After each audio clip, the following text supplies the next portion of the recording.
was a gloomy day. The boredom of the math lesson weighed heavily on us. The desks were overflowing with students counting down the minutes until the end of the week, eager to escape to their anticipated spring break.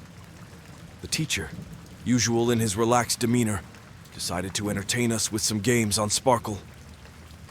As we were solving a quiz about brand logos, a shiver ran down my spine the precise moment the principal's voice echoed through the speakers.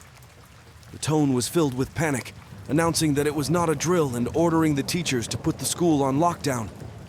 My heart began to beat faster, my skin covered in goosebumps as the teacher, usually calm, started showing signs of agitation, turning off the lights and guiding us to the darkest corner of the room. The silence became oppressive as we waited in the darkness, only the electric hum in the back of the room disturbing the quiet. Then, suddenly, everything went dark, leaving us immersed in complete darkness. The tension in the air was palpable, as if a malevolent shadow had enveloped the room. Suddenly, desperate screams echoed from the hallway. Two girls burst into tears, spreading a sense of terror in the already tense air. The man outside of himself continued to shout and bang on the lockers violently, threatening to harm us. My heart was pounding so hard I could feel it reverberating in my ears, while the agonizing anticipation of imminent horror gripped us like a vice. The teacher gestured for us to stay silent, but I could see the terror reflected in the eyes of my classmates. The pounding on the door grew louder, accompanied by the shouted threats from the man outside. And then, suddenly, a piercing scream joined the chorus of fear, shaking the very foundations of our sanity. In the darkness, with the enveloping terror gripping us like a vice, we found ourselves face to face with the darkest and most unsettling horror we could imagine.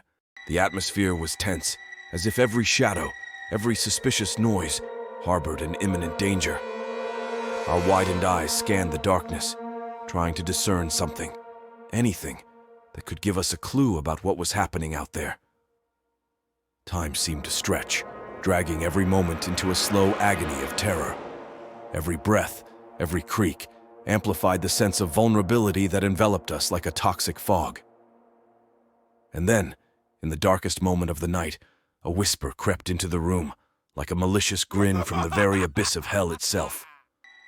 Our minds were suspended between the desire to know the truth and the fear of facing the horror lurking behind that broken door. And as we prepared to confront what hid in the darkness, a malignant presence seemed to draw near, enveloping the room in a grip of icy terror. Desperate screams turned into a sinister wail, a sound that froze the blood in our veins and sent shivers down even the bravest souls. Every shadow came to life, dancing to the rhythm of an infernal melody that echoed in the air, thick with terror. And then, in the darkest moment of the night, horror manifested itself in the form of a distorted, contorted figure, its eyes gleaming with a malevolent light. Our hearts stopped as we realized we were face to face with incarnate evil, with the abyss itself peering at us through the hollow eyes of madness. Fear enveloped us like a frigid shroud as we stood there, immobilized, powerless before the relentless power of darkness. And so, in the abyss of the endless night, we found ourselves trapped in the arms of the darkest and most unsettling terror we had ever known. As the figure approached slowly, its heavy steps echoing like the beat of a funeral drum in the silent room, its eyes burned with a demonic light, while a twisted grin painted itself on its contorted face. Wordless, hopeless, we were trapped in its hypnotic gaze, like mice caught in the den of a ruthless predator. Its hands reached out towards us with claws sharp as blades, ready to tear away our fragile existence. Terror gripped us like a vice as our screams mingled with the sound of our own fear. In the endless darkness, in the abyss of eternal night, the incarnate horror swallowed us, and our story ended in the cold, hopeless silence of eternal darkness.